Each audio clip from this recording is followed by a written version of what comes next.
All right. 4 and All right, I've got what you've been playing. 5. Close that out. I shared show notes with you guys. Yep. Open up this guy.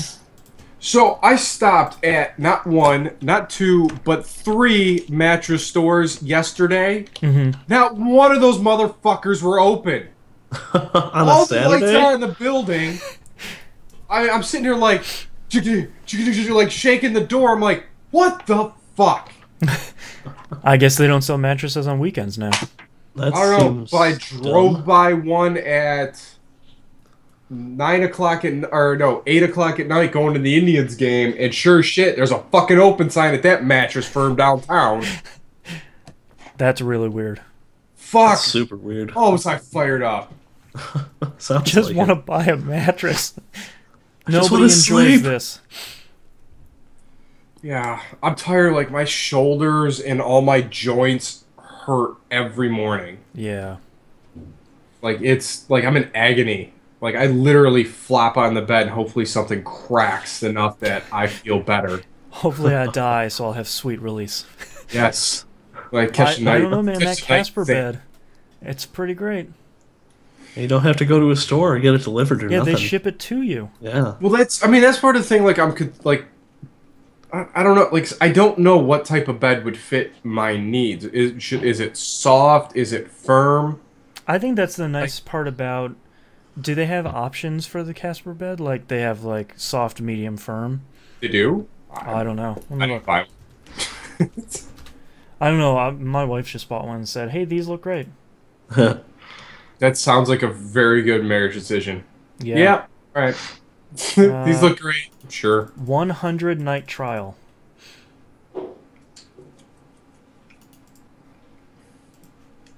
Oh, maybe there's only one version of it. So, how do I ship it back? Do I have to, like, roll it back up into a tube? Oh, maybe. Let's see. I kind of hope so. That really discourages you from shipping it back. That's kind of brilliant. Yeah. That's brilliant. Yeah. Hey, it's there. Oh, Good wow, luck that trying is to box it More up. expensive than I remembered. Oh, yeah. Wow. Yeah, they only have one version. So... But you are satisfied with it? I'm incredibly satisfied. I think at the very least it's worth a 100-day trial. I mean, all right, official site. Let's see what you're talking about. Price range. Casper.com. Yes, sir. Shop. This is riveting television. Yep, and then you just pick your size. That's it? Yeah, just the one. No, I mean, Oh, Where- man. Looking at this bed, I want to go sleep on it right now. let's see. Designed to rest on a flat, firm surface, so box springs should be fine. I think so. So I think they do have California King. I think. All right, so at least gives me the measurements. All right, so I should be able to figure out what fucking size my bed is because I don't know Oh, yeah. whether it's a king or California King. Probably a king. That is such California king is really big. It is. Well, my bed is really big. That's true. You are very tall. Yes. Yeah, I am kind of large. I'm 84 inches large. Yeah. So, all right. So, what a weird size difference. All right. So, the California King 76 by 80, Yep. and the California King is 72 by 84. Ooh. Like it's Oh, that's weird. yeah. It's like the Robin Peter. Why don't you just make it fucking square at that point? Yeah. Yeah, these beds are cool because the top is just like latex foam with holes in it, so it keeps it cool. And then underneath that is memory foam. Yeah. It's so comfy. Oh, man. Oh, it's hypoallergenic. Huh, I didn't know that. What does that mean? Is it that it's sealed? It won't bother your allergies. So that is. How thick is it? Yeah, I don't know. It's a standard thickness. Like all of our just sheets fit like on a it. regular mattress thickness. Yeah, we didn't have to buy any special sheets or anything. This episode brought to you by the Casper bed. You can That find more is at Casper.com. Did you see like that third picture, that dude face planted into the bed? No. Like, that is great. Oh man, yeah, you know what feels good on that bed? Face planting in that fucking bed.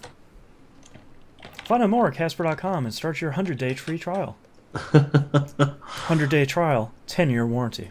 Casper.com. Order now, you get a free Mark McGuire rookie card. Oh, yeah? And it comes in a huge-ass box if you need to store some big-ass stuff. Alright.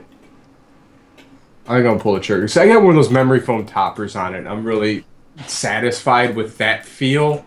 Yeah, it's now imagine if it's your whole bed. It's like just as I settle into it, it's like...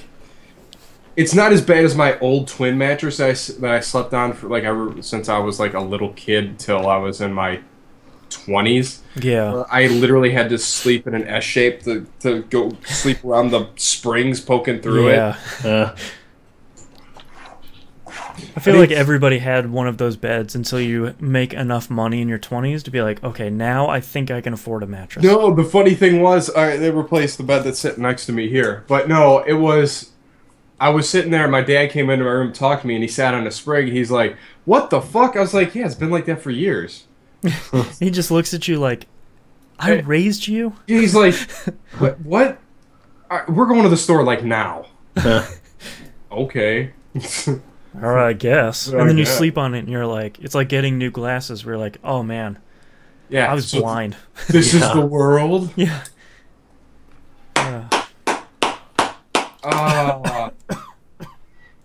My face is so raw from running that sandblaster today. Well, don't run it on your face. I should have worn a mask. No, I won't. Hey. I really wasn't like fucking around. Like that thing just was, sand goes everywhere. Yeah. It was kind of fun though.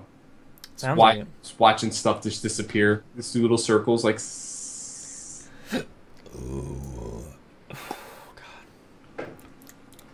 Alright, you gents ready to kick this thing off? Yeah. I think so. I'm ready. Alright. I gotta open up chat here. Oh, I should probably look at that. Stunner Master says, hello fellas, and thank you for helping me through this terrible day of hangover. I'm not hungover, but I feel about the same, so... Yeah. I went and saw Ghost last night, so I'm a little concert overed. Yeah. It was really good, though. Alright, let's get started in 3, 2, 1. Welcome back to another episode of That Video Game Podcast. I'm your host, Boston. Going around the room, we have Knobs. What's up? And we have the Hannah. Hey, hey. Let's just jump right into it. Knobs, what have you been playing? Been playing, the regular games on the reg here. The huge. It was Battlefield 4 Monday night. It was a good time. Donnie had an epic trying to run over everybody in the squad backwards. It was almost one of those scenes like you see this random Jeep just go careening off. We were playing Zavad's whatever, the big map. No, it wasn't Zavad. It was a Goldman Railway, like the giant map. So we're all like trying to capture A. It's like the 2 points, A and B at the top of the map. So we're all looping around. We go in here and we just see this Jeep just kind of go cruising through a place where a Jeep shouldn't be. Just backwards. And Donnie was off mic the whole night too, so it was even better. So just imagine. So he goes careening this way, and we all stop and look. And like we're all in the chat. We all stop moving. It's like, was that Donnie? Then all of a sudden he comes cruising back the same line backwards, like bouncing in, and it took this hairpin right turn through the buildings and disappeared. Wow. I could just imagine him just giggling the whole time that was going on. But he's just playing yakety sax on his phone, just giggling. Yeah, he's just yeah. I'm gonna run him over. Then he killed me with a tank, and then. Well, that's not fair. But come out every night, man, or every Monday night. It is a riot. There's always something dumb to laugh at. So meanwhile, I finished AC4. Nice. I got a question. So you guys like games? Usually. Yeah, I'm a fan. So what's a good point of a game? Like it lets you know something like towards the end, like that you like it ended, Like a space lady looks at you and talks to you and then credits roll? or there's something of that ilk. Yeah, yeah. Yeah, this did none of that. Really? I don't remember the ending of that game. I never Probably finished because you glossed right through it. Really? I blinked and it was over. Then just 20 minutes of credits. So I was having one of my marathon sessions. I was going through the temple, and I stabbed McStabber, the spindly white dude on the glowing platform. Okay. So I kill him. I'm like, okay, we put the thing back in there. That seems to make sense. And next thing you know, I'm kicked out of the Animus. I was like, well, this is a good time to take a stop. Yeah. So I go to sleep, go up the next day. I was like, I'm gonna hack all these computers. I'm here. I got time. Yeah. Yeah. So I'm just going. I hack all the computers. I hop back in the Animus, and somehow my daughter's being dropped off in credits. What did I miss? Yeah, because there's a scene where you say goodbye to all the pirates on the island. Like that's literally what happened the second I got back in the Animus. And then like you're just sailing and the credits are happening. Yep, just sailing, talking to the daughter.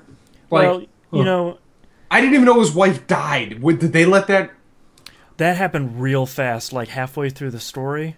Huh. And it's one of those things where like you go back to Pirate Island, that thing that you're sort of renovating, and they're like, "Hey, by the way, your wife died. Also, we need to like fix the toilets over here." It's like, okay, cool. Wait, what was the first thing? No, it wasn't even like I remember him getting this letter and him looking Yes. really upset, and then all of a sudden like, "Hey, let's go kill the Dread Pirate Roberts." I'm like, okay, but Okay, that'll make me feel never better. made any mention of what happened, let alone that he even had a kid at that point. Ooh. I wonder if that's one of the things. It seems like they do that a lot less frequently as the more games go on, but I wonder if it's one of those things where the whole letter was in the codec menu, and they were expecting you to read it, but no one's going to. So Well, because you're not even prompted to read that stuff anyway. yeah, there was. I feel like there's a deadline that happened with that game where they're like, okay, well, we got 95% of the way there, so let's wrap this puppy up. Let's sail with your daughter. Somebody dropped her off. We're good, right, guys? It's like, Yeah, what? Maybe a Yeah, little like, bit more. I was maybe Yeah. because like I just maybe took the break of going to sleep in the most inopportune time in that game. maybe. It Yeah, was maybe just- you ran into this weird bug where it's like if you don't do the next scene and you save and exit, that just accidentally skips something. Like I literally like so we put the crystal skull back in the whatever glowy circle things. Yeah. So The Vision Master. yes, the viewfinder Yeah. circa 1620, whatever Yeah. time frame the pirates were. Yeah. So I hop out and I'm hacking all this stuff. I'm getting annoyed as crap at the Frogger game. Oh, it's the worst. And I accidentally I'm going I get downstairs into the detention center where the Animus where you're locked up with. I was like, oh, I don't remember them one having an Animus signal, so I'm gonna hack this one. And then next thing I know, credits are rolling. I'm like, what did I do wrong? That's weird. That's super weird. Yeah. So yeah, uninstalled. I have moved on. Yeah. Did you enjoy playing the game? It sounded like you were sort of okay with it. It was, I don't know. Maybe it's my old age. I'm just getting tired of killing everybody. Yeah. It's just it was exhausting. Can I just be a ninja? I don't have to kill anybody. And I don't even want to do that because I don't want to sneak around.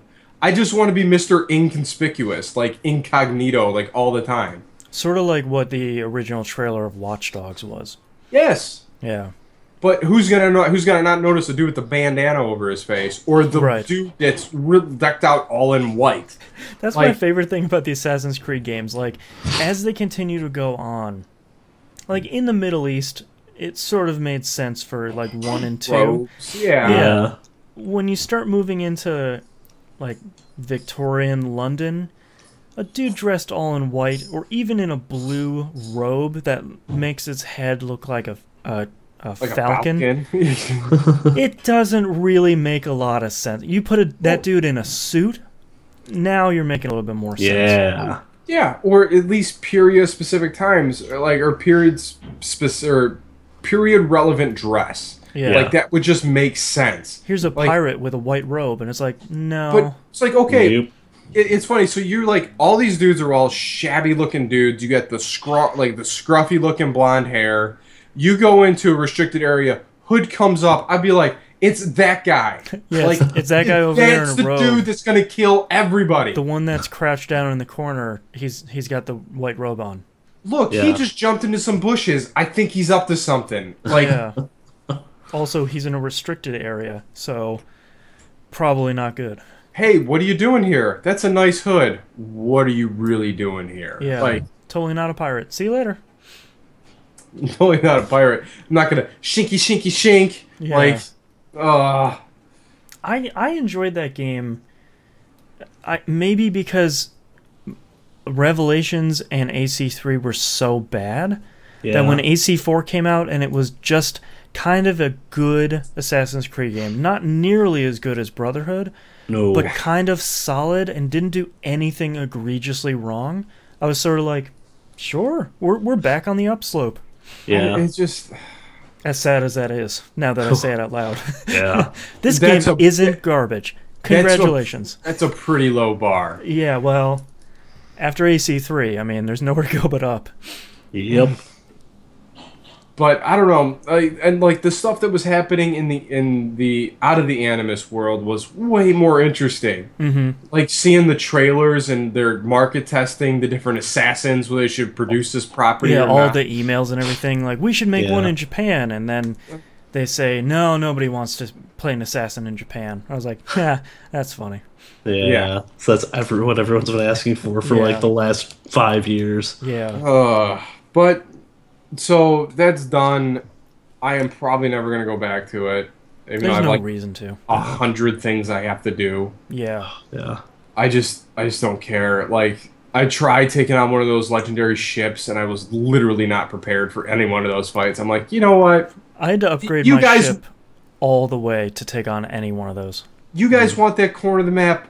Take it. Yeah, all of you are Don't separated. care. Go crazy. I kind of like that there's legendary ships in that game, though. It's kind of like oh god, what were the bosses in FF7? Like Ruby Weapon and all those. Yeah, the weapons. Yeah. Yeah.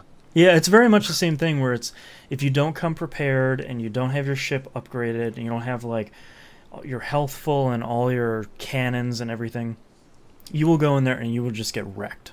Yeah. Oh yeah, like you can't even cheese them. Like, no, you just don't do any damage. yeah, because that's where it's like the one in the bottom right hand corner was probably the coolest one because it's the one that's always encased in fog. Yeah. So there's a storm going in the back, and you just see this flash of this gigantic man of war ship out in the distance. Huge. That's awesome. That's the first one I ran into, and I was like, number one, this looks sweet. Number two, I just got blown up. Yeah. Number three, yeah. nope. Yeah. I think I got him down to probably one life bar left, like before the red, like I had him down, like I was squirrely. Yeah. Like just skating around them and just outmaneuvering them because obviously my ship is a lot smaller. Yeah. So like I was just kind of doing some dirt ball tactics, just trying to get him. I'm like, all right, I think I got a shot. Then all of a sudden I turned and I got hit with the 36 cannon broadside. And I'm like, yep, done. There was another one that I really liked where it's basically a ramming battle because the only way you can do damage to him is by ramming him. And that was a lot of fun because to do so, you have to get super close to him and risk getting hit by all 7,200 of those cannons. Yeah. Oh, yeah. Oh, man. Those were fun. Those are like literally the sides of these ships are like walls of death. Yeah, it's rough. I did sneak onto a few of the Man of Wars, like before I engaged them. Like I got to the island next to them, parked around, got on the island, ran through it, swam up to the ship, killed everyone, then brought the boat around, one shot at it, and I'm like, sweet, I got another one for the fleet. And that stuff is so satisfying, but I feel like kind of repeatedly reproducing that experience is almost impossible. Yeah. Yeah. But I don't, like you said, the game is just as average as it gets. It's just a good, solid game. Yeah. Speaking of playing games, so you don't have to, I had an impulse buy. Oh no. I bought Tony Hawk 5. Oh no. Oh. What did you do? Oh, you could have you could have burned that money for warmth. In the 20 plus years you've known me, have I ever taken anything back? That's true. This will be another one of those badges like Guilty Gear Asuka, where it's like, this is a bad game, and I kept it. This is a badge of shame. Yeah, it is. It's a scar. So I'm playing it, and on the onset, like, I don't understand why they had to blur out some logos in the videos on the bottom of the skateboard. First off, I don't understand why the day one patch was twice the size of the game on the disc. Well, I mean, you gotta give the artists extra time to generate those assets, man. It's just, there are not a lot of assets in this game. No. Number one, the game looks really sparse. Yeah. Like, there isn't a lot going on. Like, when you played Tony Hawk 1 and 2, you could understand why there wasn't a lot of stuff in the environment because it's on the PS1. Yeah. But this doesn't have that same excuse. Mm-hmm. No, well, not even that same excuse, but not only is there not a lot of stuff, but it is so spread out. Like, it's, like, the area, like, the barrack, or the, I don't even know what the hell barracks? that first... Barracks, the very first level. Yeah. Excuse me. It like that area is so large, and you're like, all right, break 8 boxes. I was like, I see like 2. Where are the rest of these? Oh, there's some outside, there's some out here. Like, fine. So apparently to unlock more of the Tony, because I'm just there for the levels. Like, I don't care about online leaderboards. I don't care about any of this. Any of those shenanigans. Yeah. But to do that, you have to complete, or you have to earn 15 stars in this level, and that is between whatever number of missions are on here. So you have to complete these missions. Some are fun, some are really stupid. Yeah. Like knocking all the beach balls, the giant beach balls out of the pool is a nightmare because... I just got angry hearing the description of that and knowing how Tony Hawk games play. There's no way that can be easy. No, it's not. And to do it in 65 seconds for the lowest possible passing score, there's 35 of them. 35. That's too many. That math is not correct. So anyway, so you have those missions. The do tricks until your head explodes. That's kind of fun. So as long as you're doing tricks, like your percentage of your head size goes down, and it gets massive. So you're doing tricks, and your head just keeps getting bigger and bigger. See, that's Does it actually fun. throw you off balance or anything? No, It makes it hard to see. I bet. Yeah. no. But my biggest gripe of the game. All right, the tricks work. Like, yeah, no problem. Why isn't one of the triggers rotating you? I do not understand. Yeah, even Ollie Ollie does that. Oh, interesting. Yeah. So literally, because I don't know how many times I've biffed, because like, you know, the way I've always played Tony Hawk is I have like my set rhythm that I do in my head, like get up in the air, kick flip on the way up, and then grab and spin on the way back down. Mm-hmm. So I'm usually holding the trigger, but as I'm going up, and you have to hit the different directions for the tricks that you want to do, but you have to continue holding one direction to continue him to spin. Oh. So the second you start switching grabs, your guy just stops and comes down parallel, and boom, you ragdoll. Oh, wow. So, I meant to ask at the beginning, what's the last Tony Hawk game you've played?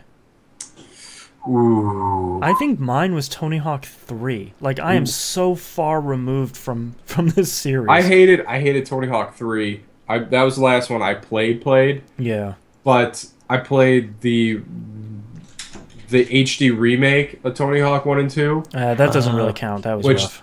they had failed miserably, and almost the same failings in this game have carried through this. I won't spoil you which development company is the same between the two. But I don't like. All right, so here's this other dumb thing that they did. So, like playing Tony Hawk, your safety net is the hold Y. Sure. If you're coming down in something weird and you're like, all right, I might land on something, I'm gonna hold Y, see if I'll get lucky and grind. Yeah. Now holding Y will slam you to the ground. Ooh. That's the thing, watching like a Tetris piece? basically, Yes. yeah, like it this is the thing that is I get why they did it because and I understand what the problem is, which is it's really hard to keep a combo going if you're getting too much speed and you're just going to get over the lip of the thing you want to grind, and they don't really want to magnetize you to it just in case you actually want to get over it. Yeah. But this slam looks so weird because basically your character doesn't really animate any differently. Yeah. Your character just moves straight down. Very quickly. That's weird. So this Like they was don't even frustrating. extend the legs? No, it's like a butt stomp in Mario almost. Mm. Like if Mario didn't animate at all and just like fell down. Yeah, if you just came, boom, foot's down. It's like, so weird. So and I was trying to, because they have the collect skate, break the objects in there. There's a DVD and a VHS tape hidden on the map. Yeah. Which I did that stuff right away. But now they have a combo. You got to collect combo, but you have to do a combo to collect all the letters. When I was like, all right, I can get behind that. Which is cool on principle. Right. So I get it. I do the jump, grind, jump off that kickflip, manual to the next one, jump off, and then as I'm going to it, I'm like, all right, I want to grind this. So I hold Y and I fall short.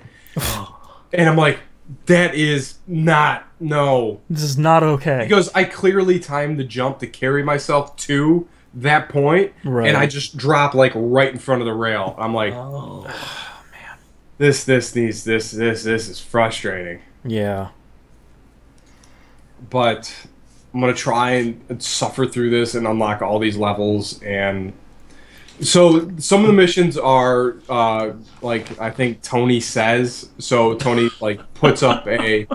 No, it's like Simon Says. Do a kickflip, do a back heel flip, do a grind. Tony says, do a grab. Tony says, don't do drugs. Yeah. Tony says, hey, brah. Yeah. Come on, brah. So, all right, so there's that one. There's collect ice cream cones. Delicious. And take them to the pool. Well, and that's where ice cream goes. All right, into an empty pool. Yeah. Which no one swims in. What was the other one? Certain amount of air time, certain amount of grind time, in a time limit or whatnot. God, there was a couple other ones. Collect these weird orbs, like yellow orbs you have to grind to get. Green orbs you just run into, and then the red ones you have to have a grab move to get them in the air or whatnot. That's one I saw that I thought sounded pretty cool. I don't remember what they call it. Hawkman, I think. They're trying to make a play on Pac-Man. Yeah. And that sounds so cool because it's sort of forcing you in the non-negative way to use all of the tools in your arsenal. Yeah. But it still plays like Tony Hawk 5. Yeah, which is a shame. It does, and that's man, I just don't understand. You have Tony Hawk 1 and 2; those games played just the way they're supposed to. That's what everyone wants those games to play like. I mean, Tony Hawk 1 and 2 still had weird physics at some times. Oh yeah, but not like Tony Hawk 5 does, where you fall and next thing you know, you bounce off the floor and off into the stratosphere. And it's sort of like, well, that's not how that's supposed to go. And it still has those weird magnetic to if you jump up on a ramp that's curved and you will do that weird carry around. Yeah. It still does that weird shit. Oops. Oh, it's it also does automatic wall rides too, I heard. Ooh, that doesn't sound good. Which is a nightmare.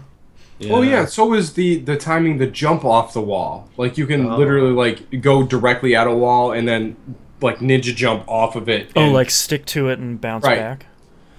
Which I mean, is all of it sounds fine. It's just, it seems like it's just completely unpolished, and like all of it is a little bit unpolished. So the whole package is just rough. it is, and like if there was that like the trigger or the bumper, I don't care to continue for me to continue spinning, so I don't have to keep holding one direction, because. Yeah. You know what it's like, you know, SSX, you're hitting all these different directions, but you're still able to hold that one trigger to keep the person spinning. Well, Yeah. and that's what I was just going to compare, because SSX's big thing is you preload your jump, and then you're turning in the air, and then all four of your bumpers and triggers do your moves, and there's a combination thereof that does your moves. So you don't have to mess with the analog stick. That's just going to continue you turning. You use the four top buttons to do all your tricks. That makes more sense, but you can't fit that into Tony Hawk, where everyone's saying, oh, well, the Benihana is down left, so it has to be down left forever. You know, they're kind of stuck with it for now. The stupid Madonna grab. Man, that thing's just the worst. To this day, I have no idea how I land that move. Not a clue. Like, it's just, you're so... 20 years in. I still crash every time I do a Madonna in the air. I'm like, all right, switch, do something else. I think the most unfortunate thing about Tony Hawk 5 is we will never see another Tony Hawk game. Because Activision's license with Tony Hawk ends in less than a year, and after this, no one's gonna say, hey, Tony Hawk, come, let's go make another Tony Hawk game. This was kind of the last chance. Can Roll 7 just make a Tony Hawk themed Ollie Ollie? I'd be okay with that. I mean, at this point, somebody is probably going to hop on Kickstarter in the next couple months and be like, you know that Pro Skater game you loved? We're making a new one. Wink. You know, and it's, you know, they want to make the, quote, true sequel to your favorite Dreamcast and PS1 skating game. Yeah. Their Kickstarter, I just wrote it for you. You're welcome. But they did it right with Tony Hawk X2 on the Xbox. Like, they can do this. Like, it's not hard. Yeah, Tony Hawk 5, I think in 10 years will be a really interesting book, just for someone to get in there and dig in and figure out what went wrong. Yeah. I don't know. There has to be a good story. Nobody wants to put out a bad Tony Hawk game. Like no developer wants to put out a bad game. But Tony Hawk 5 is a bad game. But we have to sit there and wonder, like, as they're developing, maybe they were just so used to the quirks of the system that they couldn't aptly... They had to have tested this, right? Like, yeah, I they mean, had to have. You'd think. The only thing I can think of is that they ran out of time. Either time or budget. You look, the game is 3.8 gigs. Came out with a 7.7 gig day one patch. That's too much. That tells me you ran out of time. So... But it's just like, I think the guys playing it knew how that game worked and did not convey that in any sort of way to the player. Yeah. Like, coming in fresh. Yeah. The whole thing is just a mess. So, hooray! At least it was only $47. There you go. There you go. Little consolation for you. Should have been 20. Yes. Thank you, Rewards Gamer Unlocked package. Yeah. Whatever that thing is called. Yeah. Yeah. So, that's it. All right, Hannah. What have you been hopefully enjoying? I mean, there's a lot. We keep doing Rocket League on Wednesday nights, even though I'm bad at it. And I have so much fun with that game. I just love, hanging out with everybody and, just chatting on Wednesday nights and just, it's good. It's like playing poker with your friends. Nobody's really that great, but you're not really playing for money. You're just hanging out. Exactly. Our catchphrase of the week was, "Oh, Jive would have made that," because Jive495 on the forums has sort of been our superstar the last few weeks. Nice. And he's busy moving, so he's been MIA. But someone would miss really it. Taking a hit. Yeah, well, yeah, pretty much. Yeah. I miss Jive. He was awesome. Yeah. He's a good guy. We had a bunch of people out, the usual crew, Troy Obbit, NAM, Super Epic Bruno, John Connor, 333, and Binary Viking actually made it out this past Wednesday, which is always fun. Yeah, we had a blast playing. We did some 3v3 with bots for a little while because we only had five of us, and then I think John and Connor left, and we just took the show on the road and did some 4v4 unranked, Oh, nice. which is complete and utter chaos. Just absolute mayhem. Yeah, it's always scary going into even an unranked match with a pre-made team because you're more likely to get matched up with another pre-made team. Right. And we weren't really a pre-made team; we just happened to be in a party. We're a real motley crew.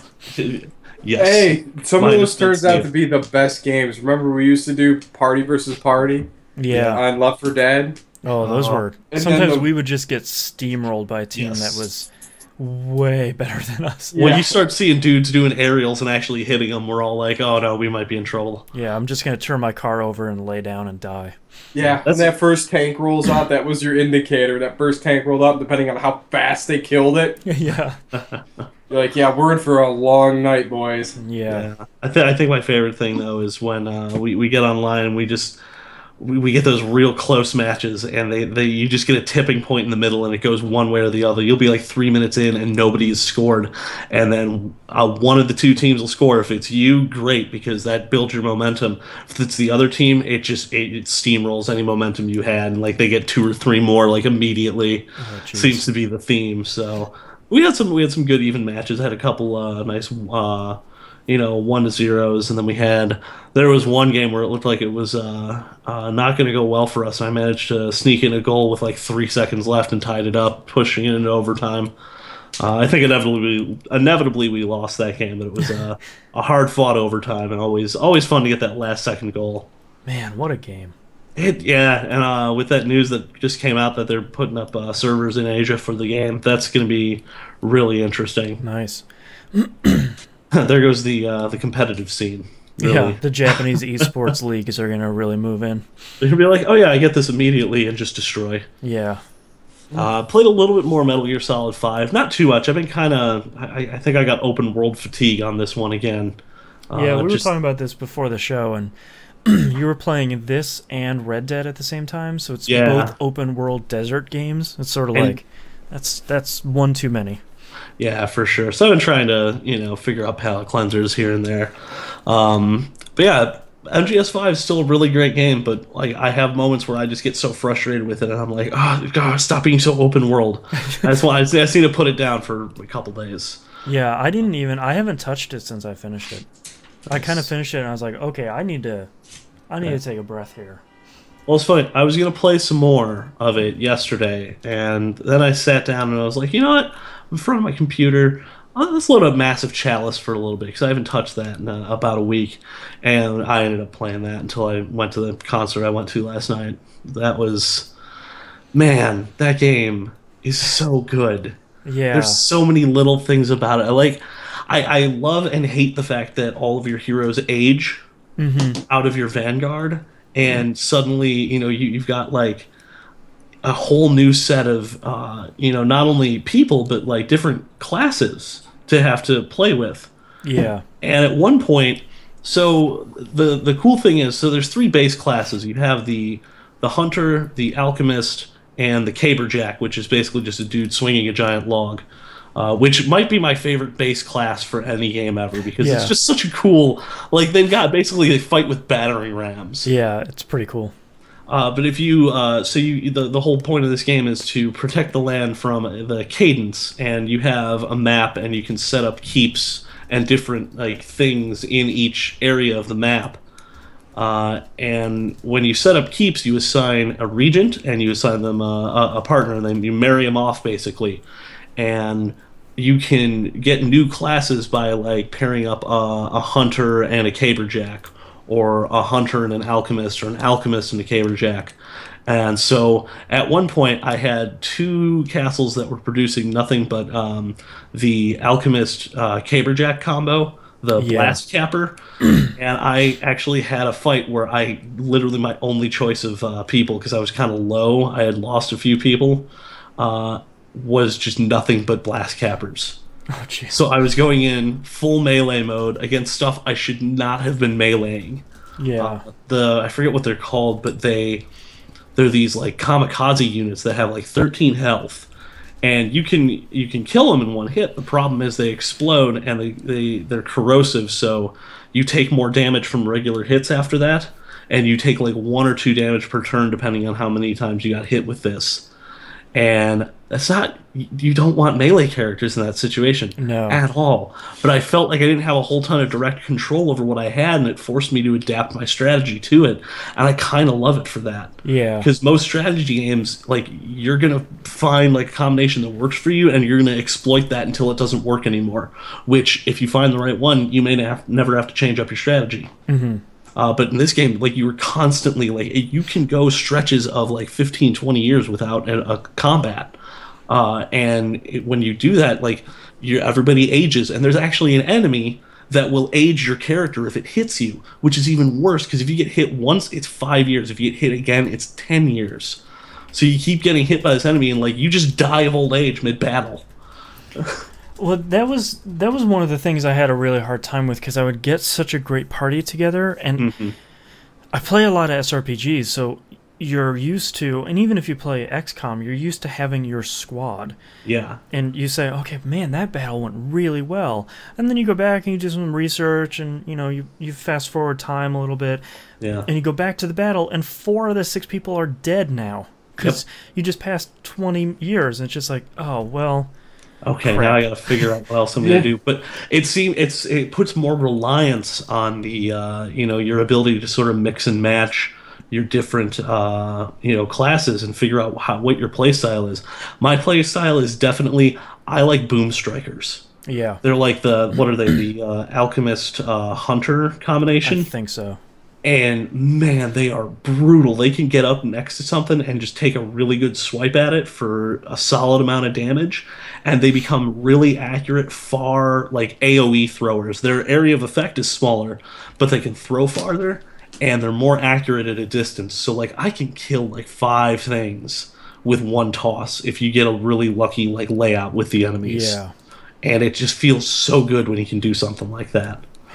The other thing that happens in this game is occasionally your keeps will get invaded, especially if you put them on the coasts. Oh, right. But the thing is, if you build your keeps on the coast, you get bonuses to certain things, so you want to do that. It's this risk-reward. It's this really nice push and pull. And sometimes you'll start on one end of the keep, and you've got the regent and their partner, and other times you'll start on the other side of the keep from the regent and the partner, and you have to try and go and save them. It's like Escape from New York style. Like, you got to get in there and get them out. Yeah. And the problem is, I have now hit the difficulty spike in this game. I'm more than halfway through the 300 years it takes for the chalice to charge up, and things are getting more difficult. I ran into the what are they called? The giant dudes that can switch places with your characters. Oh, I don't remember what they're called. Yeah, they're nasty. They're real mean, because if you've got like a formation, if you're trying to move as like a cohesive unit, this thing will pick one of your characters and swap places with it, like teleport, putting one of your guys in immediate danger, because they tend to roll with like packs of enemies. They're usually not on their own. And then the big guy is in the middle of your party.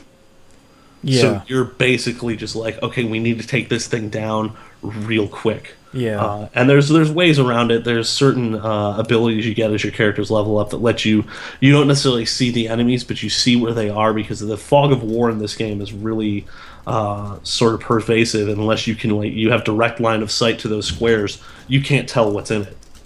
But hunters and I think later boom strikers get an ability that lets you hear them. So on the squares where there are units, you can just see little like sound waves, like concentric circles. And you can have an alchemist get somewhat in range, but not like line of sight on to clear the fog of war. You just chuck a grenade in there and like take out 4 dudes that you didn't even know like exactly where they were. Yeah. So it's a lot of that kind of strategy. But when you've got like, for me personally, I've got to figure out a better way to like assign the regents and their partners. Like, I've got to level them up before I put them in place, so that they don't die immediately because they've never had any actual like experience. Yeah, that was something we were talking about before we started recording, where the big problem I had with Massive Chalice, and the reason why I eventually stopped playing it, is I got so frustrated that there were so many resource restrictions. You know, you're Yeah. either making a keep or researching something, or you're fighting a battle and you're breeding new classes over here, and you're doing all this stuff, and it seems like there's too many gates to success. Yeah. And the thing that we were talking about before is I wish that your only real gate was how well or how lucky you get when you're breeding. Mm-hmm. You know, you should be able to build a keep and research something at the same time. Yeah. You know, you shouldn't have to worry about all these other resources, at least in easy mode. You know, Yeah. if there's a hard mode, you know, you can go play it and you have all these restrictions. That's fine. Yeah. But if you make it to 200 years, you should be... Most of your people in your kingdom should be walking battle tanks at that point. Yeah. But you still feel kind of surprised when you kind of run out of people. Yeah, and one of the things I've noticed is the biggest restriction, and it's the thing that ties everything together, is time. Yeah. Everything ties back to this 300-year timeline that you have to fit everything into. Yeah. So you can't do all the research you want. You can't build all the keeps that you want. And I think it was an interesting design choice. It's clearly an intentional one. Yeah. It's clearly the game they wanted to build, but the game I want has research based on time and construction based on time, and you can do them simultaneously. Yeah. You know, it's sort of, you know, I get the idea of research involves the chalice, and so that occupies the chalice, but like construction doesn't have to involve them. Just you got some peasants, like build that keep. Yeah, exactly. So I wish it was a little more flexible in the way that it distributed the way it's sped up. Like, you know, okay, you know, we need to build this keep. You know, do you want to assign a couple of heroes to sort of lead this and sacrifice that to accelerate the build time? And I think well, go ahead. I think he'd be an okay mayor. Yeah. I mean, good on Double Fine and good on Bradmir's team for making the exact game that they wanted to make. Yeah. It's just one that really has never completely clicked with me. It's such a well-made game, and it's really great. Mm-hmm. It's just kind of not what I'm looking for in an SRPG. Yeah, I really like it. I like the way the combat flows. I do get a little frustrated with some of the procedural generation on the maps, though, because you'll like sweep the first area and miss like the back like 5 or 6 squares that are still covered. Yeah, and then you'll think you finished, and you'll take out what you think is the last enemy, and then you're like, oh no, I gotta trawl all the way back there. Yep. So it has its flaws, but I'm still having so much fun with it. Just a ridiculous amount of fun. I'm hoping I'm in the middle of a battle. I just hit, like I said, I just kind of hit the difficulty spike where you get about halfway through 150 years, and I'm running into these giant, like they're basically ballistas that are walking trees. Yeah, those guys are the worst. They've got about 40 hit points each. They can do damage from a distance, and these ones are actually hitting me, unlike their lower level brethren. Like, those things never hit. These ones, I don't think one of them has missed me yet. Yeah, they're snipers. Yeah. So I ran into 3 at once, lost a character mid-battle, and now I have to figure out how to get rid of them. Man. It's going to be rough. But yeah, I'm having a ton of fun with this game. And I can't wait to see where this game ends up. You know, like, am I going to make it to 300 years? Am I not? Am I just going to have to start over? Either way, I'm definitely having fun. But just... I've been looking for tactics games because playing Massive Chalice has sort of gotten me in that mindset, and I kind of put some feelers out there last week at some point. I think I posted some stuff on like Facebook and Twitter and got a bunch of recommendations. I'm looking forward to playing a bunch of those. Unfortunately, I started up Disgaea because I was like, hey, I haven't played this in a while. It's probably relatively speedy. I forgot how good that game is, and how much fun that game is, and how down the rabbit hole you can get with that game, because there's so much to do, but you don't have to do all of it. I think the point where I stopped was after Disgaea 2, where they were really diving deep into the item world stuff. Where it's sort of like, just dive into this sword and do an entire dungeon. When you finish it, your sword's way more powerful. And they started doing that for way more items. Yeah. And then they have, you know, all of the all the class-based stuff, and it started becoming way too much. Yeah, like the item world stuff almost became like a strict requirement to like finish the game, which is that's Yeah. a big time investment. I'm thinking about I might try and play like the first two games. Like I'm gonna see how I do with this first one, and then maybe try the second one, or maybe One even and try two are this, really good. maybe even try the sequel, the direct sequel to the first one, D2. Yeah, I never played that, but I heard it was good. Yeah, so yeah, interested in checking them out. But if anyone has any recommendations for sort of quick action tactics RPGs, send them in. I'd love to hear what people Yeah, think. I've already got a XCOM bunch. style. Yeah, yeah, Yeah. I've got a bunch, that from different people on social media. But I'd be interested to see what the community says about it. Yeah. That's pretty much all I've been playing. I played a little bit more Taken King, of course. Nice. I am just one of the worst decisions they've made in this new expansion is the PvP quest line. It starts off as soon as you get the expansion, they say, "Oh, go in and kill a bunch of enemies when you have 2 control points." And it seems fairly straightforward. And at the end of this quest chain, basically, it unlocks a series of 6 bounties at Lord Shaxx. And if you complete all of them in a week, you get Nightfall tier rewards, which is great. So you can get the same PvE rewards by playing PvP if PvP is your jam. I've been working on this quest chain nonstop since this game has come out. I'm nowhere close to being done with it. That's a bummer. Oh, It is an insufferable slog. Because basically, I understand what they were trying to go do. And I think at its core, it's a really good idea, and it's just executed so poorly. Because basically, they're taking you through each one of the game types, and each one will say, okay, now you have to go play Control. Now you have to go play Rift or Skirmish or, all of these. Yeah. But the problem is that you have to win matches. It's not just play a bunch of matches. Yeah. It's win. So you have to win 5 Control matches, 3 Rift ones, 2 Skirmish ones. The one that I got stuck on was winning 5 elimination matches, which is basically Trials of Osiris. Yeah.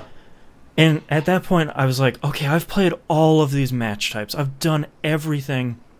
I go to Lord Shaxx, and he's like, great, good job, you're done. You've really impressed me. I was like, yes, finally. And I turn around, and the dude behind him has another quest chain. Oh. I was just like, and I go, look, I've completed around 12 steps so far. And each one of those steps is like win 5 or so games. Apologize to all the friends you've hurt, that sort of thing. Yeah. This other dude has like 7 more quests to go. And the worst part is you have to do this per character, which means I'm never going to do this on my other 2 characters. No, that's too much work. I don't understand. Like I just genuinely don't understand what they were possibly thinking by making this quest chain so insufferable. You could even have said you need to just complete 10 matches of each type. That would have been fine, because if you lose 10 matches of elimination, who cares? But winning 5, if you have a bunch of friends on that like to play PvP, that's fine. You can probably blow through most of those. I don't have a lot of people on my friends list that like to play PvP. So it's kind of me just getting in a bunch of pugs and saying, well, I guess we're going to keep crashing upon the rocks here. Yeah. Because last time you guys ran to the left, they sniped you. Guess what's going to happen for the... Oh, hey, they sniped you again. Good job, guys. It's that sort of stuff. So I really hope they do something about it, because at this point, all I really need is if you get through it on one of your characters, your other 2 characters have already gone through it. Yeah. Because I'm not going to do it again. It's just going to be sitting there. Other than that,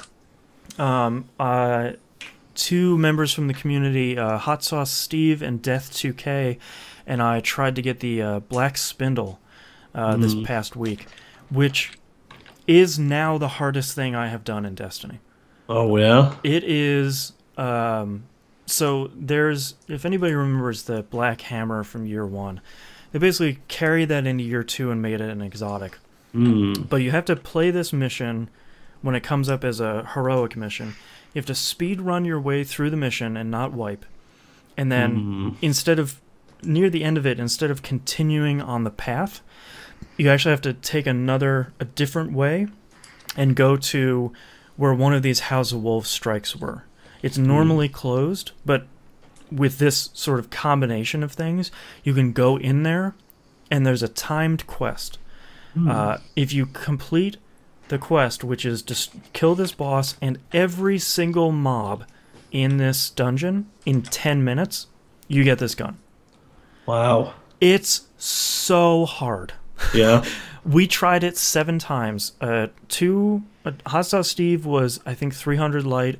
I'm like 295, and Death 2K was, I think, also 295. So we are incredibly well geared. We are raid level geared, where if you're this well leveled for the raid, you will be able to complete it. Yeah. Tried it 7 times. We're completely unable to do it. That's a bummer. Just couldn't get the right combination of stuff. Not to say I wasn't having fun, because I like the really challenging content in Destiny. It's just, holy God, it's so hard. Is it you need more party members for that, or you can only bring 3 in? Oh. So, I mean, it's meant to be like, and that's what I like about the Taken King. And I know some people have been having problems with it, but one of the big problems in year 1 of Destiny was, oh, you want this cool gun? Well, you kind of have to wait for RNG to happen, and hopefully it'll drop. You know, keep doing the raid, and maybe you'll get this exotic gun. The thing that they changed with Taken King is almost all of these weapons are now the results of quest chains. Yeah. And I don't think I've seen one that has randomly dropped. You know, there was Thorn and Invective and all that in year 1 where you'll turn in a bounty and you'll get an exotic quest. Yeah! It seems like it's kind of... Either it's stuff like the Black Spindle where you have to go do something incredibly hard, but then the gun you get is not only an exotic and not only really great, but it's almost a badge of honor saying, like, look, I went to go do this thing. Like, you completed this difficult thing too, and we all know that the reward is really great because we suffered through something that was so insanely hard, but we got a great reward out of it. It's kind of this, like, yeah, I see that gun. I know what you did. I feel your pain. It's like Thorn in year 1, where it's like, man, you got through that Crucible stuff, and that was not, you know, that's not really cheesable, so, like, that's... Go you. Like, you put in the hours, and you put in the stuff. Yeah. And I feel like that's one of the real strengths of Taken King is you're putting in the time and you're putting in the effort instead of just, you know, running the raid and, hey, I got this gun, or hey, I got my 15th copy of No Land Beyond. Great, I need anything else, but it just won't drop week after week. I feel like they've removed that horrible RNG mechanic out of some of these exotics. And some of the exotic quests are hard, which is fine because you don't have to run the raid time and time again. Yeah. So, you know, I talked about it a little bit on Pup yesterday that Destiny is still not perfect. You know, if Destiny Year 1 didn't really do it for you, Destiny Year 2 is not going to do it for you. It's not going to be the game I can recommend to everybody saying, like, man, this is the loot game to play. You should probably go play Diablo 3. That game is really great now. Yeah, it is. But I'm glad that they keep making forward steps. They have forward momentum. It's not... They didn't come out with Taken King and we still have the same leveling system. You know, we still have the same light system. You know, they didn't just make more Destiny.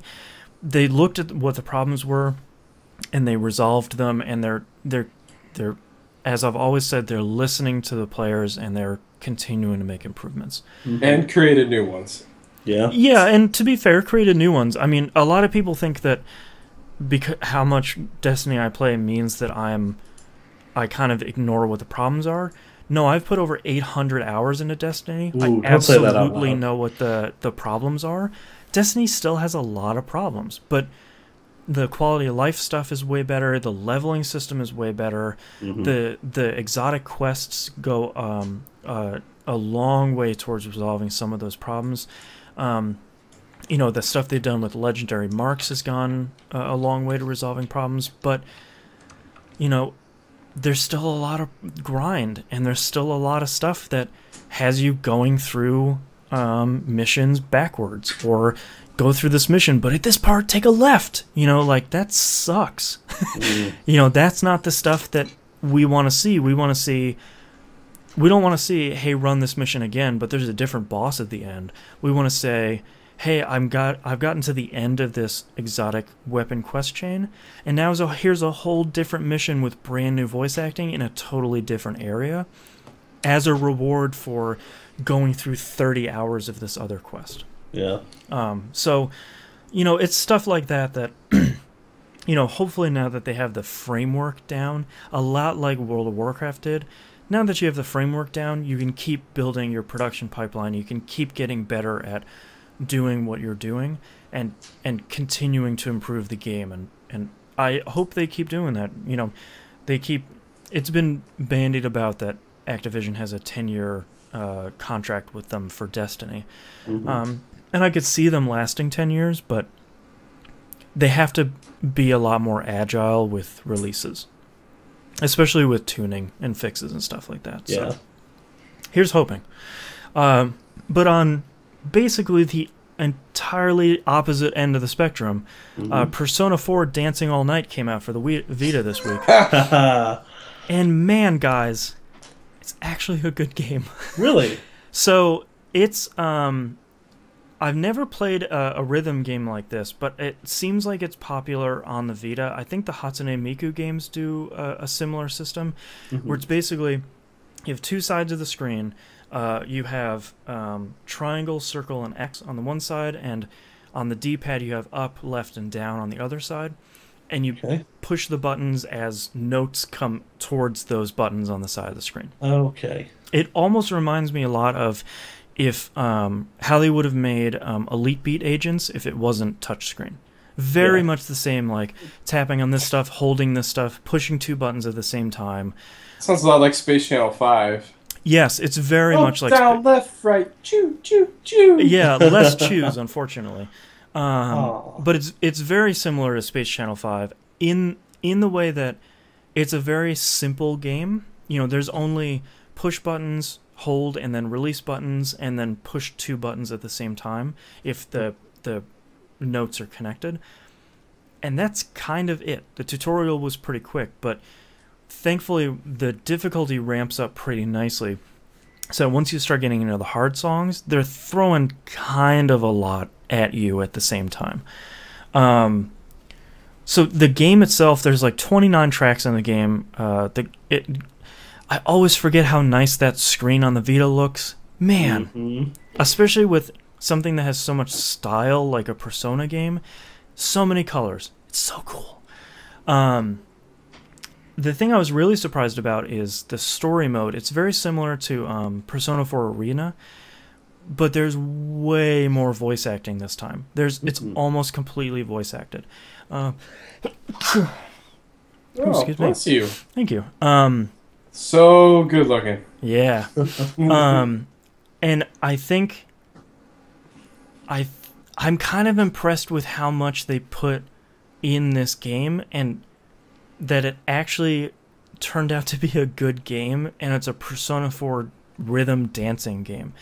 I kind of like the story is almost a little tongue-in-cheek, because it takes place, seems like 6 to 9 months after Persona 4. Okay. And basically it turns down to like, oh man, this again. Alright, let's do it up again, investigation team. Let's dance. And it's almost kind of tongue-in-cheek, where it's like, we'll defeat our enemies with the power of song. But it never really like takes itself seriously, where it's like my expression of my feelings. It's all kind of like the game is kind of winking at you like, this is kind of crazy, right? Yeah. You know. So I've been having a lot of fun with it, and like I always say when I spend time with the Vita, it's nice spending time with the Vita. Yeah. I like that little thing. It's awesome. Poor little Vita. Poor Vita. Yeah. Dead before its time. Yeah, but man, that's a pretty cool game, and that's all I've been playing. So let's take a break. Cool. Oh. Stretch. What are you doing down there?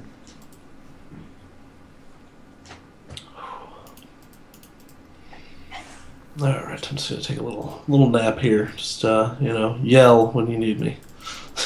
Hannah, we're on fire. Oh yeah! Help, please, we're burning alive.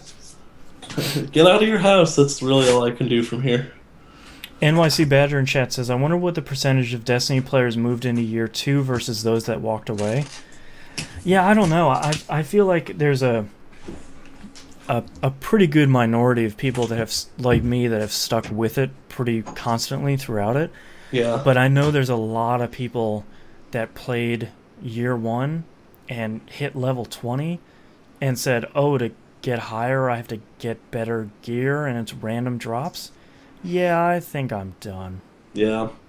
I want to get back into it, but at this point it's just sort of like, I have so many other games I want to be playing right now, and like Destiny's just not. I don't have that itch right now.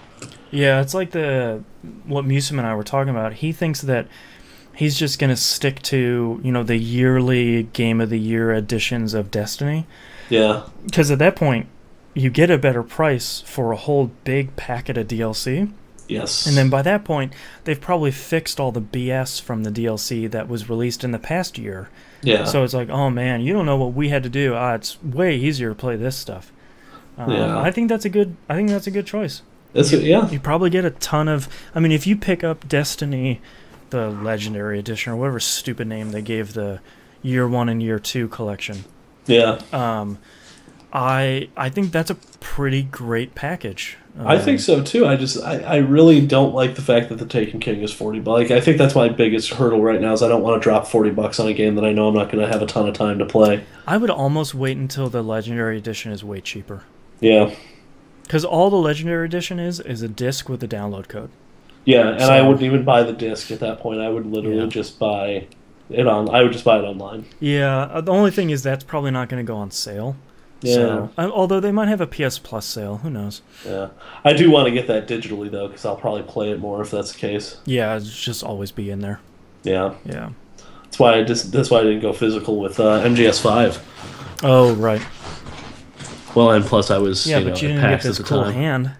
I did. I couldn't have pre-ordered that one in time anyway, so it's small. Yeah. Could hold stuff though. Could hold my phone. Yeah, that's true. You could hold. Not really anything I have around here. Yeah, I need a new phone shortly here. It was wigging out on me while we were at PAX, and it's been sort of hanging on by a thread ever since. Yeah, it's starting to get weird. It's so the flex cable that connects like all the important pieces to the motherboard, the connector for it is sort of not working properly. Oh, that's all? So every once in a while my phone will freak out. I'll get like these like white, like single pixel like bands of white. Yeah. That just start flashing on my screen, and it will start, for lack of a better term, touching itself. Right. Like triggering touches on the screen that I didn't do, so like I have to have the screen off whenever I'm not using it. Yeah. To prevent it from doing like, things that could be potentially outrageous. Yeah. Like, God forbid it decides to, open up my banking app, log me in, and then like send money somewhere. Steal all your money. Yeah, like just the right like random combination of like little touches here and there. NYC Badger, that's a really good point about Destiny. I think that's what makes me feel hopeful about Destiny is the actual moment-to-moment shooting stuff. Shooting aliens in the face or the glowy stomach part is really good. And it's satisfying, and it feels great to wield those weapons and shoot aliens. Mm-hmm. It's just all the rest of the stuff around the shooting aliens in the face stuff that just continues to need some work. Yeah. And the core gameplay is great. And shooting stuff is great. They just need to figure out the rest of it. So. All right. All right, you guys ready to... I am. Yeah. Donbag, that's the great thing about Borderlands is you kind of get your story and your loot drops and pretty good shooting overall, all in one package. My only gripe with Borderlands, and as a comparison to Destiny, is the weapon systems. Like Borderlands is like everything is randomly generated. Yeah. Whereas like Destiny, you have like clear, defined. Like I want this gun. How do I get it? Right. And also especially Destiny now has like, there's the type of auto rifle, the 88 and 8 style, where it's 88 fire rate and 8 impact. Mhm. That's a type of auto rifle, and even the specs, the things you can choose on the skill tree on the bottom might be random, but you at least know there's a kind of auto rifle that you do or you don't like. Yeah, And I think that's a strength and a weakness of both games. for sure. Is kind of, you can get some crazy shit in Borderlands, and I think that's a great strength. But sometimes you are just not getting any guns that are any good for like 5 hours, and it feels miserable. Yeah. Yeah, I'm tired of shooting this gun. I need something new. Yeah, and it's like, this is the only gun I have, and everything else I pick up are Tediore guns. So they shoot those big yellow balls that travel about 2 millimeters a second. This is the worst. Yeah, nobody's really cracked it, but Borderlands is still damn fun to play. Yeah, but the fun thing with Borderlands, so you do that grind and you'll get, like, everyone will try and get these, like, specific weapons, but even, like, when you have the specific weapon, every one of them is fucking different. Yeah. And then Like, another gun will drop an hour later, and you'll be like, oh man, that one's so much better than this gun. Whatever, this gun is garbage. I want this one. Look at this crazy one. Oh yeah, it's the hardest thing is not to fall in love with a gun, because there's something out in front of you that's going to be way better. Yep. And I feel like the reverse is what Destiny does really well, is you can get this gun, and especially in year 2 where you can infuse guns, if you find a gun you really like, you feed stronger guns into that gun to level it up. So you find this one hand cannon you really like, but it's like 300 damage. You just start feeding other guns into that, and 200 damage, I should say. And then next thing you know, you got like a 275 gun that you really, really like. And you don't have to toss it out for something that's way stronger. You can just kind of keep powering up a gun you really like. Nice. So it's not perfect, but it resolves some of that problem. Alright, anyway. We can talk about Destiny all day. Yeah. Anyways, Borderlands. Exactly. Yep. That's why our Destiny clan says, anyway, Destiny. Very nice. Alright. Ready? Yep. Alright. Ready in 3, 2, 1. Welcome back, everybody. We got releases this week for October 5th, 2015. Oh, I know. Disgaea 5. Alliance of Vengeance for the PS4. Man, like we were talking about in the last segment, I would love to pick this up and play this. I do not have the time. Yeah. I know I would get deep into that game. I can't do. I want to support it. I can't do it to myself. I really hope we get the Vita port just like the other ones have. Yeah, I'm hoping, but I'm not terribly positive. Good. Luckily, it's PS4, so I can just remote play it. Yay! In like 5 years. Yay! Yeah. All right, Rock Band 4 for the PlayStation 4 and Xbox One. I did not realize this was coming out this soon. It is expensive, so yeah, that's what I will be playing this upcoming week. Yeah. I've already heard that re-downloading the DLC on Xbox One from the Xbox 360 is an undying nightmare. So I'm looking forward to doing that on Tuesday. Nice. Hooray! I cannot wait to hear about it next week. Yeah. Exciting stuff. Yeah. Yeah, so I bought Rock Band 4, and yeah, I've yet to play it. Yeah, I'm just downloading songs. Sorry I'm laggy. I'm still downloading. I have hundreds of songs. I know. That's why I'm so glad I never got into Rock Band. Like, if I ever decide to pick this up, I have a clean slate. Oh, man. So jealous. Yeah, right? All right, Super Meat Boy for the PlayStation 4 and Vita. There was a bit of a kerfuffle over this game recently where Danny B did not license his soundtrack for the PlayStation version of this game, so has a brand new soundtrack. Oh. It has a lot of very talented musicians in it. I'm hoping it's good. It's going to be a little bit weird to play that without the same soundtrack. But yeah, that's going to be strange. It's free on PS Plus this month, if I remember correctly. Yeah, I will purchase it, but I will never download it because I don't want to throw my Vita at the wall. Oh god, it's so good. Yeah. And Uncharted, The Nation. The Drake Nation, Drake's fan club. The Drake Nation. Yeah. 99! Uncharted, the Nathan Drake collection for the PlayStation 4. This release is so weird because we're HD releasing HD games.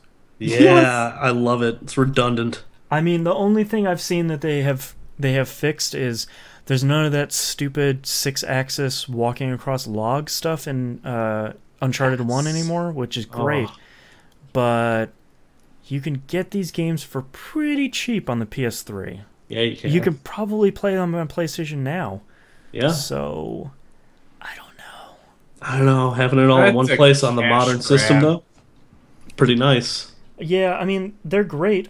And Uncharted 2 is one of the best games on the PS3. Absolutely. I didn't finish Uncharted 1 or 3, though, because Yeah.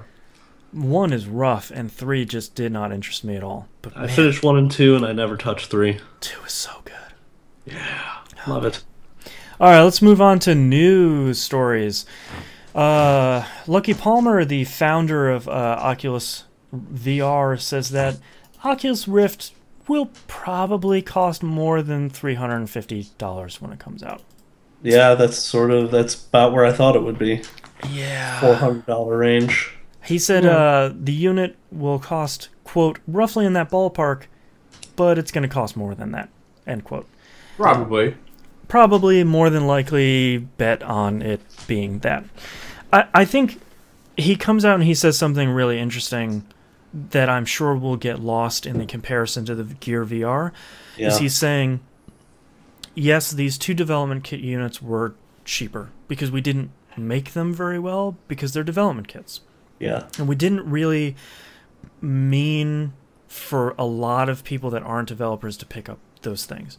Yeah. So when we make the first consumer launch one, it's going to be made way better. It's going to be focusing really on quality instead of just kind of putting out a device.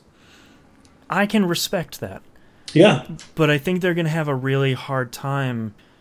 I'm sure they're going to be about the same price as Project Morpheus is. Sorry, PlayStation VR. Yes, branding. Yes, branding is important, people. I think the real hard problem, though, is that the Samsung Gear VR is quote-unquote just $100.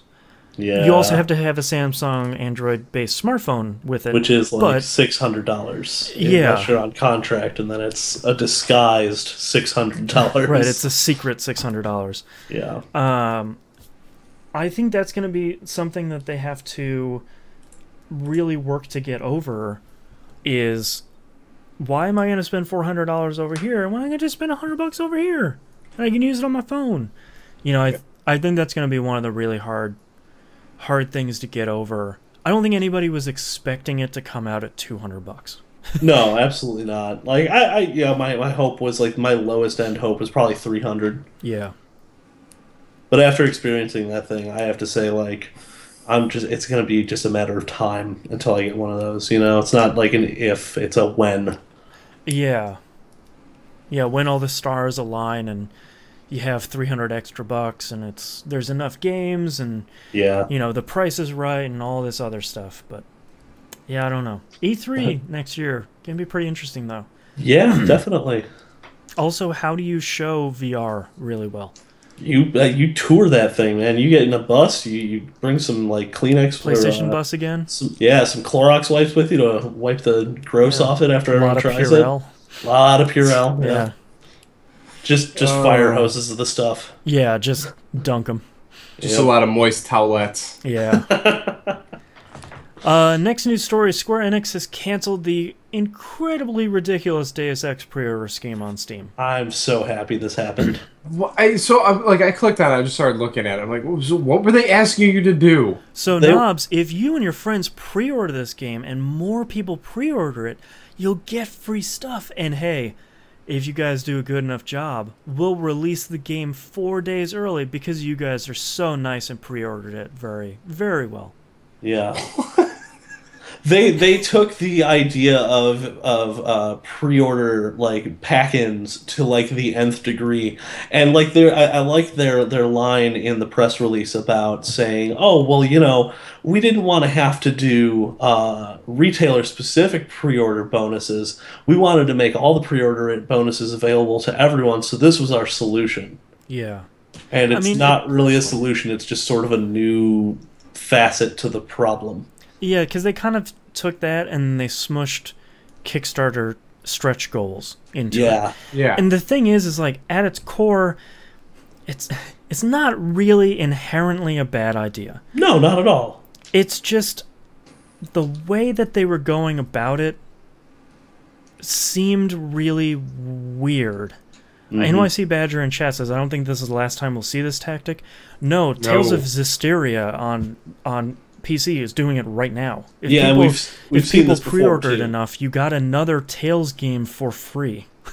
You know, like, and I think the thing that galled the most people was like the 4-day early release. Yeah. Where it's like, that's rough. there's this groundswell of people being like, you pre-ordered something, you're dumb. And it's like, well, I know that pre-orders are typically a bad idea, and they have historically not worked well for Gen 7 and Gen 8. No. And you don't really need to pre-order stuff on PC. But in Gen 6, when we're talking PS2, if you didn't pre-order that Atlas game or that NIS game Sure. or that Working Designs game, guess how many copies that store got? Yeah. Goose egg. Right. Zero. And that's still, to be fair, that's still a problem for niche publishers and developers like those ones. That's what pre-orders were originally meant to resolve, was stuff like that, and they like just get your swept copy. the industry. Yeah, We're only going to get the same amount. It's just there seems to be this strange groundswell of I still pre-order games a lot because I'm still buying my games from Amazon. Like I pre-ordered a copy of Rock Band 4 because I don't want to drive to somewhere and try and find a copy of Rock Band 4, which people aren't going to put on the shelves because it's huge. Yeah. You know, like, I feel like in that case, that's fine. I pre-ordered MGS 5 because I want a collector's edition. You can call me, people will probably call me stupid because that game was a little bit broken when it came out. Mm-hmm. Who cares? Mm-hmm. I don't know. I'm still anti pre-order anything anymore. If you know what, if I can't go to the store and buy it, then you really don't want me to play your game. Yeah. But you don't buy a lot of niche JRPGs like I do, where it's like, look, we made 2,000 of these. We are only making the copies that you guys pre-order. Yeah. So, thankfully, you don't run into that problem. And I probably wouldn't run into that problem for Rock Band 4. I just don't want to lug a stupid box around Best Buy and have somebody be like, do you want the warranty on... No, I don't want the warranty on the stupid guitar. I want you to check me out, and I want to go home and play this. Would you like a cart? Yeah, exactly. Would you like Geek Squad to come over and help you download your song? Literally the only thing I have come into the store for. Get out of my way. I would like Geek Squad to come over, but only so I can trap them in my basement and retrain them. Right. Yeah. Yeah, Dimebag said the last one I heard you guys pre-order was Fallout 4. Yeah, I pre-ordered that because I want that cool, dumb thing for my wrist that I will never put on my wrist or use. Yep, that was it. I mean, that's then the tchotchke stuff. That's like that was complete impulse, and I haven't literally played a Fallout game since Fallout 2. Right. And I had to buy that because of that thing is awesome. Yeah, and like, for a lot of these games, you know, I've stopped buying a lot of these special editions. If it comes with a statue, I'm not going to buy it. Yeah. Because I don't... oh, where am I going to put it? I don't need, like, 30 statues of Lara Croft in my house.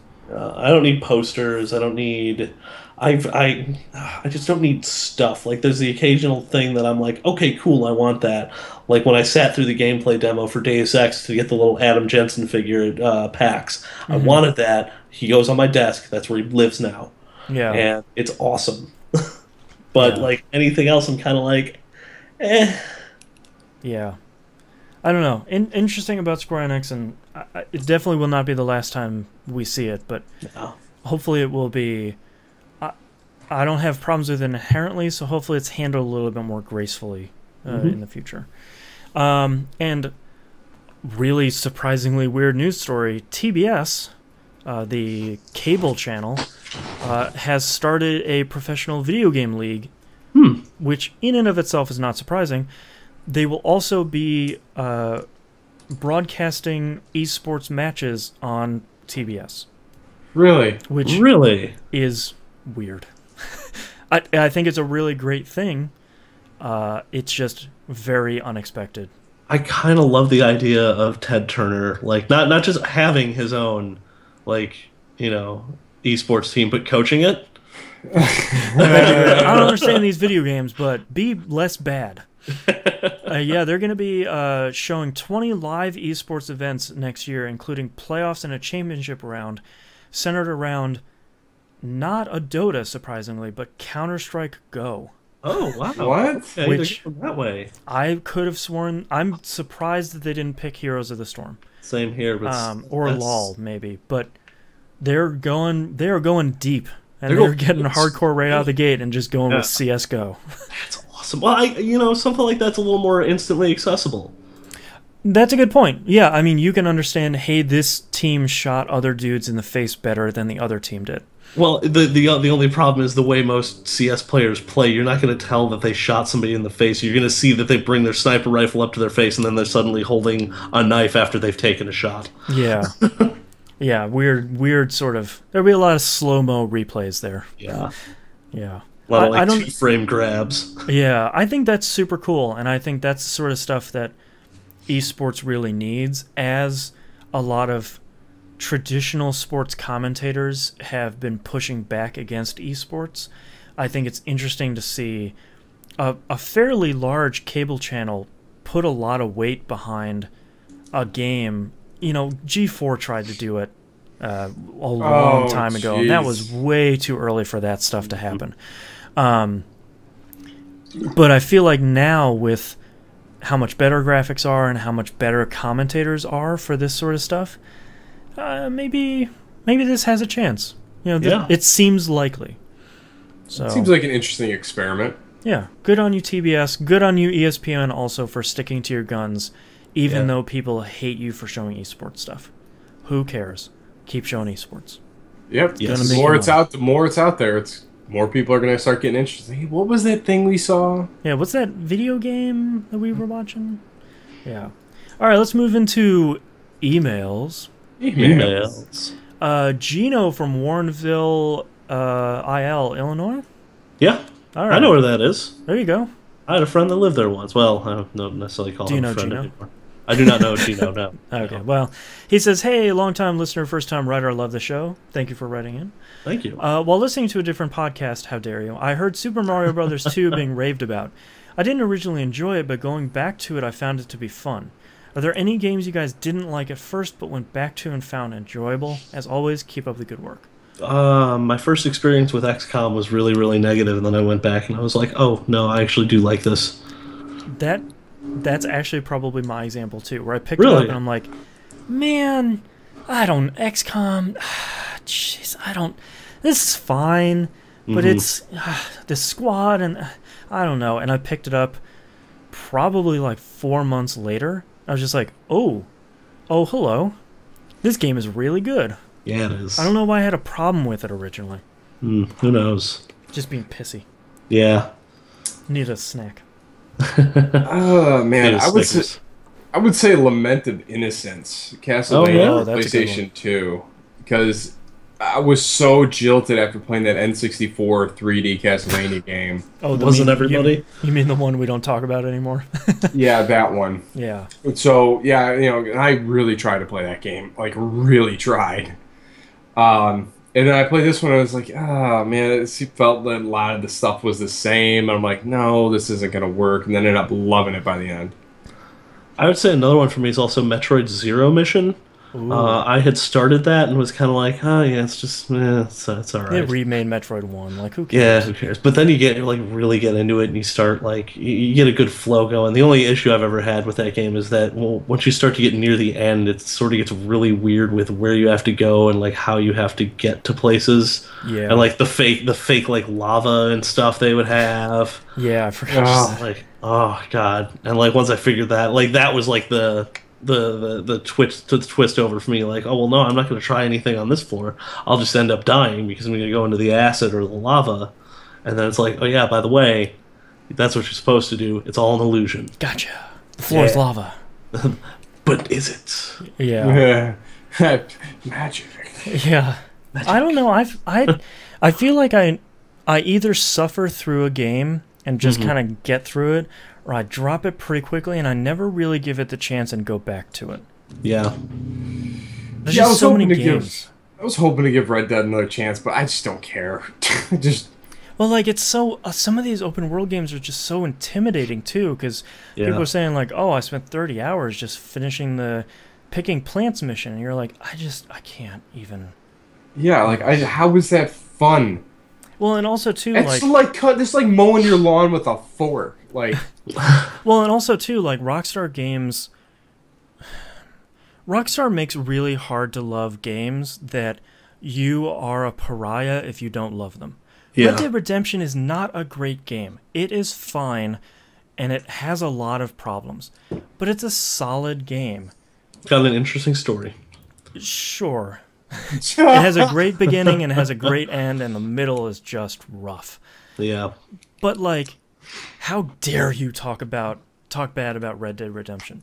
You know, yeah, like, but then those same guys hated a game like L.A. Noire, which I thought was brilliant. I thought L.A. Noire was great. Game was I thought phenomenal. that was a total swing for the fences. Totally not a great game either. That game still had a ton of problems too. But Oh yeah. man, it was just dripping with style.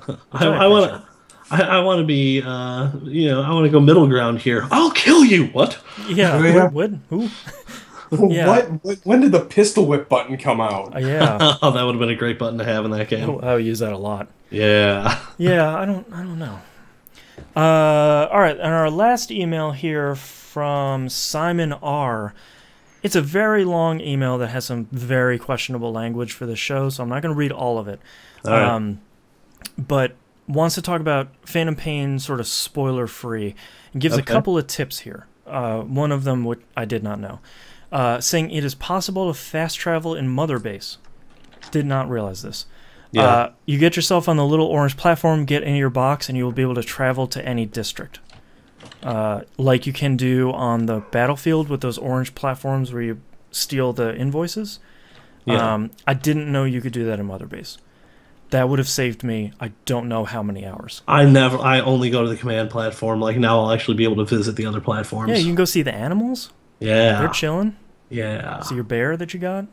Oh yeah, I was anticipating that bear fight, by the way, being much more intensive, but I had gotten the trank sniper the mission before. Oh, nice. So I like go in. I've got like the riot SMG. I've got like the non-lethal regular machine gun, and I've got the trank rifle.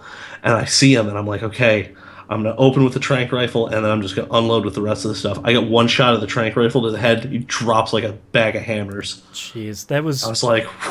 I was on a mission and they snuck up behind me, and I had it was like the third mission, and I had kind of an intense battle with a bear. So nice. That was With very a different. bear. With a bear. Tip number 2, get the dog, pet him, love him. He is amazing. Yes. Yes. Dee Dee is my favorite, without question. It's pretty. Right now. I played a lot more with Dee Dee, and I brought him on all of the mine clearing missions. Yeah, he's real. He'll just woof and say there's some mines over there. Yeah. Invaluable.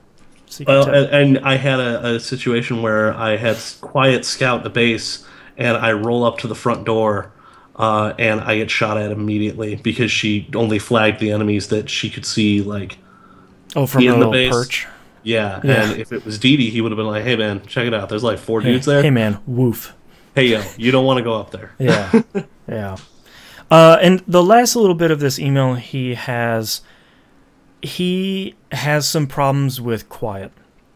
And there's a lot of stuff in here. But basically, he's asking sort of how we feel about how Quiet is portrayed in the game, and how we feel about that. I haven't talked about it a lot because it's kind of tough. Excuse me. Because Quiet is a really cool character, and that first cutscene where you get her with the jet, and that whole scene is super cool. Yeah. And she's incredibly useful in the battlefield. She just isn't wearing any damn clothes. Mm-hmm. And there's a cutscene later on in the second half of the game, that whole stupid rain dance cutscene that is just, all of it is unfortunate fan service, and all of it is, there's really no need for it. And I know that Kojima before was like, well, when you find out why she's not wearing any clothes, you're going to feel real badly. I found out why. It's real dumb. Mm-hmm. It does not make any sense, and there's no reason for it. It's not great. I just kind of feel skeevy, like having her as the buddy. Especially in like the ACC, where you look over and she's like stretching and she's got her butt at you, and it's like, man, come on. Yeah. Dee Dee is just sitting there panting. Yeah. But I'm bringing this sniper with me that can't even talk, and like, I got butt in my face the whole time. Like, it's just unfortunate because I. What is you guys talking about? So the problem with Quiet is like, the problem with Quiet, and I think the thing that sucks the most about MGS5, and it pisses me off, is that everything else in the game is handled so well. Mm-hmm. And then you have this woman who's wearing literally a bikini and ripped fishnet stockings and boots. And that's all she's wearing. And like in your chopper when you're hanging up, she's like stretching all weird, and it's just like boobs in your face the whole time, and it sucks. It's this backwards, just like, this is what gamers want. It's like it's almost like being talked down to. Yeah, like, absolutely. It's this thing of like, I always think of it this way: if someone walked in on me playing this game and this were happening right now, why I shouldn't have to explain it because of that. I should have to explain or your it because there's a bunch explanation of is weird like, stuff happen. oh, it's Japan. Yeah, like that's Games have gotten past, hey, look at these boobs, they're in HD. Like that's not what this is. And like all the rest of the game is handled really well and handled very maturely, and it's a really tough story to be playing through. Yeah. And then you kind of have this weird outlier where the camera is constantly on her chest, and it's not kind of a bummer. It's not okay, and it's a total bummer, and it doesn't ruin MGS5, but it sure doesn't help it. Nope. Yeah. But that's all of our emails and tweets we have this week. Thank you very much, everyone, for writing in. You can visit us at tvgp.tv. Email us tvgpfans@gmail.com. Tweet us at tvgp. Everything else is on the right-hand side of the page. And don't forget to join the forums. Please mark yourselves in the map that is in the off-topic thread, I believe. That sounds right. Yeah, join us for our week of game nights. Monday night, 10 p.m. EST is Battlefield 4 and the Xbox One until probably the end of time. Well, until Battlefront comes out. Oh, that's right. That's coming out pretty soon, right? So hopefully that should be some fun. Tuesday is Destiny night on the PS4. Check the online gaming forum for the 100.io group. Join it up. Yep. Let's play. All right. Wednesday is Rocket League night, PlayStation 4 as well. Mm. Thursday is Steam game night. Oh, God. Yep. I'm sorry. Oh, speaking of Wednesday night game night, with the firmware 3.0 on the PS4, I forgot to mention this earlier. There are communities on the PlayStation. I created one for E1M1 Network. One of your friends is in that community already. Just look for groups your friends are in and join it up. Find more peeps to play Rocket League with. Yeah, it's going to be awesome. All right. And then, then Friday is come find us. I'm sure we'll be on somewhere playing. Playing something. Yep. We just recorded the TVGP Game Club cast for Vanquish, which was number 29 Game Club. Voting results are in for Game Club number 30, and we're playing Metal Gear Solid, the first one. Yeah. It's going to be great. Somebody had asked on the forums, why not Twin Snakes?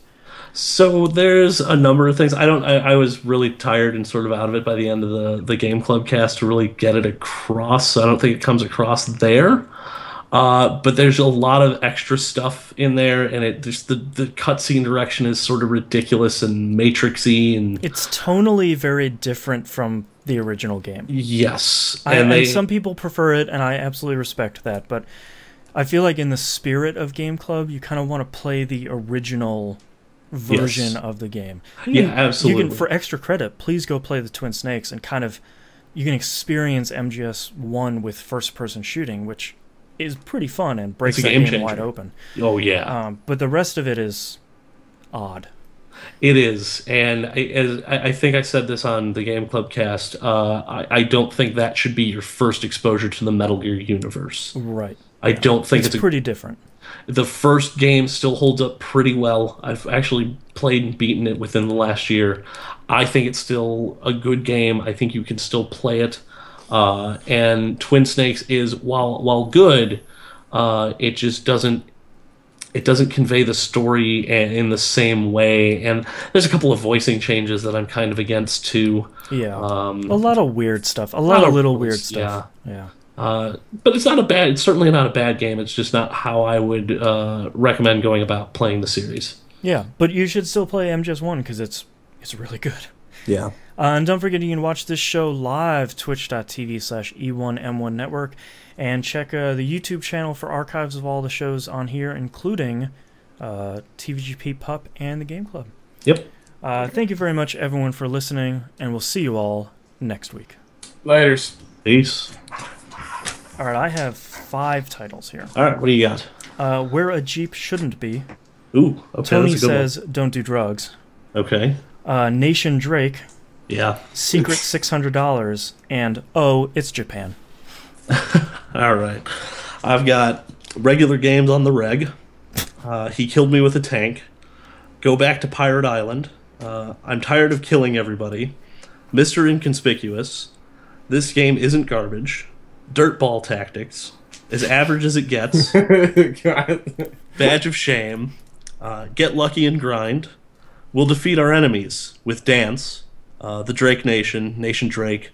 Mowing Your Lawn with a Fork. And Oh, It's Japan. Well, we don't have... Oh yeah, NYC Badger says Like a Tetris Piece. That was pretty good too. That was, yeah. So I wrote down Dirtball Tetris and Dirtball Tactics. Not Yep. Dirtball Tetris. That is a much different game. That's a very different game. Yeah, that's 99 cents on the App Store. Yeah, I'm sure that's on Japan. That's got a totally different connotation. Yeah, I don't. I think legally we can't even talk about it. Did you hear about that game show they did in, I think it was it was in the late 90s, where they locked a dude in the room and he had to earn 1,000,000 yen through sweepstakes. Ooh. So they put this guy in a white room, stripped him naked, and all he had to do was, if he won 1,000,000 yen in sweepstakes, it was like $10,000 worth of stuff. He got to go out. They put this guy in there for 13 months. No, it gets better. I heard it was on NPR today. It's the only reason I'm bringing it up. For 13 months, this guy's and he was filmed the entire time. And they Is said, he just like rubbing off scratchers, basically? Like no, like sweepstakes, like writing, like they get a pile of no. magazines. He's got to mail the stuff, and like he wins a bag of rice, and he's so happy, he's dancing around. Like no outside contact at all, other than the dude just dropping him off stuff. Japan, you crazy. So That's it gets better. insane. So he wins. He finally 13 months in this thing. They blindfold him, take him to North Korea, and show him the sights and stuff. And they're like, "Okay, we're gonna take you to your apartment." They unblindfold him. He's back in the same room in Korea. They're like, "Hey, now you got to win your airfare home." Oh my god. That's horrifying. Oh, Japan. That's a nightmare. Oh my Yeah. god. Japan, the things that aren't illegal is crazy. Yeah. Oh. All right, so we need to actually pick a title. All Okay. right. What do I you kind of feel? like Nation Drake and Secret $600. I'm a big fan of Nation Drake because it just sort of happened. Just Yeah, sort of rolls off the tongue. I like that. Yeah, maybe if I wasn't illiterate. It's okay. No one has to know. Well, now we'll fix it in everyone post. knows. Yeah. All right, starting in 3, 2, 1. This is That Video Game Podcast, episode 415 for October 5th, 2015. Nation Drake. Nolan North for president. I was going to Illinois something. I just lost it. All right, thanks everyone for watching. He voice acts the clouds. Whoosh. We'll see you all next week. Bye.